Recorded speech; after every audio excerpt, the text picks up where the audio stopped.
Once autumn turns towards winter and the temperatures begin to drop, the walk to the local pond can feel a little longer, and the gaps between anglers on the bank a little wider.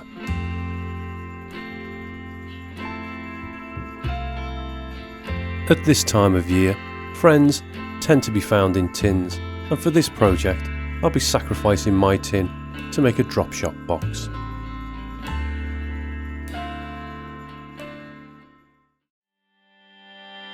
For the dividers, I'm using thin polypropylene sheet that I bought from an art shop. And for the hook holder, children's craft foam from a supermarket. To hold everything together, I found some thin, double-sided, waterproof tape. And my old favourite, super glue. Luckily, this is one of those projects that's clean enough for the living room table, if I can find a bit of space. To start out, I need to get some accurate dimensions from the tin, and I'm going to use a pair of vernier calipers.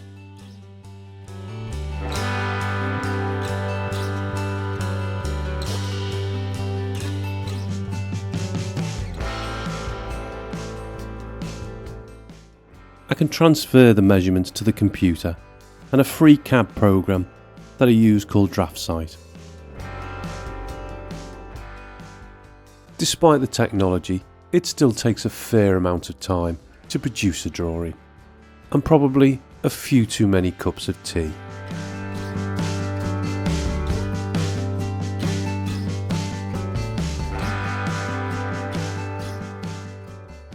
But with a printer, I can produce very accurate templates. And for this project, I've made two. One for the hook holder and another for the plastic dividers. To begin with the dividers, I've cut out the template, and using some double-sided tape, I can stick it down onto a piece of plastic.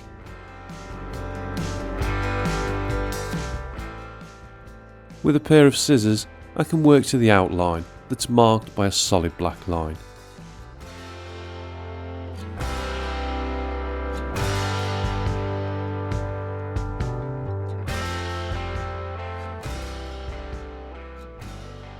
And then come back with a scalpel and a metal edge to cut out any of the difficult pieces. To create the folds, I can score the plastic along the dashed lines. I just need to be careful not to cut too deep. For those lines that need to be scored on the reverse, I can use the light from a window to let the template show through the plastic. With the template removed, I can start to fold the plastic by adding a little pressure behind the scored lines. If the knife hasn't run too deep, the folds will retain much of the plastic's strength.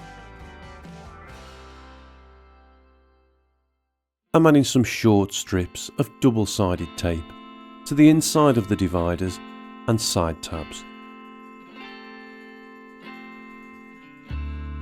These will hold the form together neatly and also secure the plastic to the tin once the tabs are pressed into the sides.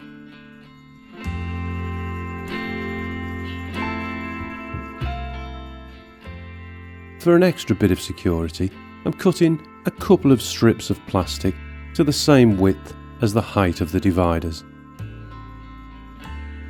I can mark these to length at the rounded ends of the tin and then trim. I can then add a backing of double-sided tape to the strips before pushing them into position at either end of the tin.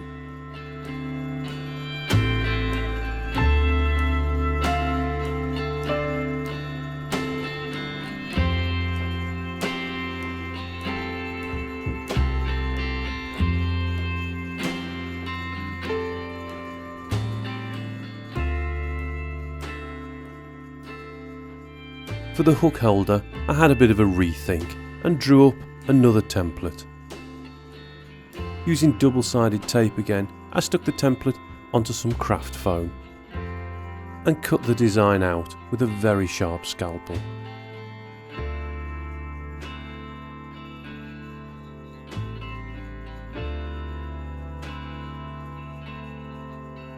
To make a fold or a hinge, I use the back of the blade to score and crush the foam.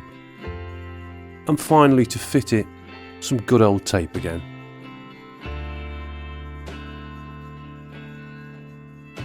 Once it was in position, I could add some tiny drops of super glue in the corners to prevent it ever coming loose.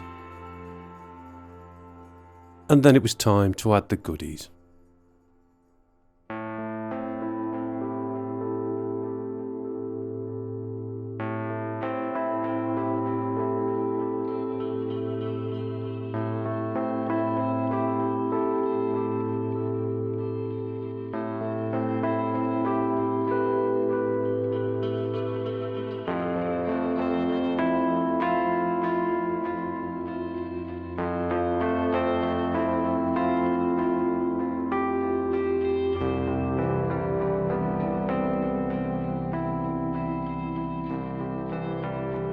If you've enjoyed this video, feel free to like, share or add a comment below.